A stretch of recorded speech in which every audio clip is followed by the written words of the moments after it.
حیات الصحابہ۔ ٹاپک: حضور صلی اللہ علیہ وسلم کا مجمع کے سامنے دعوت کو پیش کرنا۔ حضرت ابن عباس رضی اللہ تعالیٰ عنہ فرماتے ہیں کہ جب اللہ نے یہ آیت اتاری اور ڈر سنا دے اپنے قریب کے رشتہ داروں کو، تو حضور صلی اللہ علیہ وسلم باہر تشریف لائے اور مروہ پہاڑی پر چڑھ گئے، اور آپ نے پکار کر کہا: اے آل فہ! تو قریش آپ کے پاس آ گئے۔ ابو اہل بن عبد المطلب نے کہا: یہ فہ قبیلہ آپ کے پاس حاضر ہے، اس لیے آپ فرمائے کیا کہنا چاہتے ہیں؟ آپ نے فرمایا: اے اہل غالب! تو فہ کی اولاد میں سے بنو محارب اور بنو حارث واپس چلے گئے۔ آپ نے فرمایا: اے اہل لوئی بن غالب! تو بنی تیم الادرم بن غالب واپس چلے گئے۔ آپ نے فرمایا: اے اہل کعب بن لوئی! تو بنو عامر بن لوئی واپس چلے گئے۔ پھر آپ نے فرمایا: اے اہل مرہ بن کعب! تو بنو عدی بن کعب اور بنو سہم اور بنو زم بن عمر بن حسین بن کعب بن لوئی واپس چلے گئے۔ پھر آپ نے فرمایا: اے اہل کلاب بن مرہ! تو بنو مخزوم بن یزکا بن مرہ اور بنے تے بن مرہ واپس چلے گئے۔ پھر آپ نے فرمایا: اے اہل قصی! تو ابو زہرہ بن کلاب واپس چلے گئے۔ پھر آپ نے فرمایا: اے اہل عبد مناف!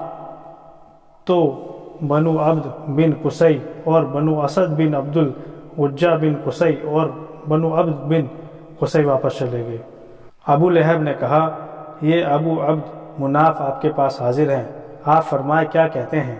تو آپ نے فرمایا: اللہ نے مجھے حکم دیا ہے کہ میں اپنے قریبی رشتہ داروں کو ڈراؤں، اور آپ لوگ ہی قریش میں سے میرے قریب رشتہ دار ہیں، اور میرا اللہ کے سامنے کوئی اختیار نہیں چلتا، اور نہ میں آخرت میں تمہارے لیے کچھ کر سکتا ہوں جب تک کہ تم لا الہ الا اللہ کا اقرار نہ کر لو، اور جب تم اس کا اقرار کر لو گے تو اس کلمہ کی وجہ سے تمہارے رب کے سامنے تمہارے لیے گواہی دے سکوں گا۔ اس کی وجہ سے تمام عرب تمہاری اطاعت گزار فرمانبردار ہو جائیں گے، اور تمام عجم تمہاری مان کر چلیں گے۔ اس پر ابو لہب بولا: نعوذ باللہ! تو برباد ہو جا، کیا اس لیے ہم لوگوں کو بلایا تھا؟ اس پر اللہ نے تبت یدا ابی لہب وتب سورہ نازل فرمائی، اور ابو لہب کے دونوں ہاتھ ٹوٹ گئے، یعنی اس کے ہاتھ برباد ہو گئے۔ حضرت ابن عباس رضی اللہ عنہ فرماتے ہیں جب اللہ نے وَأَنذِرْ عَشِيرَتَكَ الْأَقْرَبِينَ آیت اتاری تو آپ صفا پہاڑی پر تشریف لے گئے، اس پر چڑھ کے زور سے پکارا: یا صباح! یعنی اے لوگو، صبح صبح دشمن حملہ کرنے والا ہے، اس لیے یہاں جمع ہو جاؤ۔ چنانچہ سب لوگ آپ کے پاس جمع ہو گئے، کوئی خود آیا، کسی نے اپنا قاصد بھیج دیا۔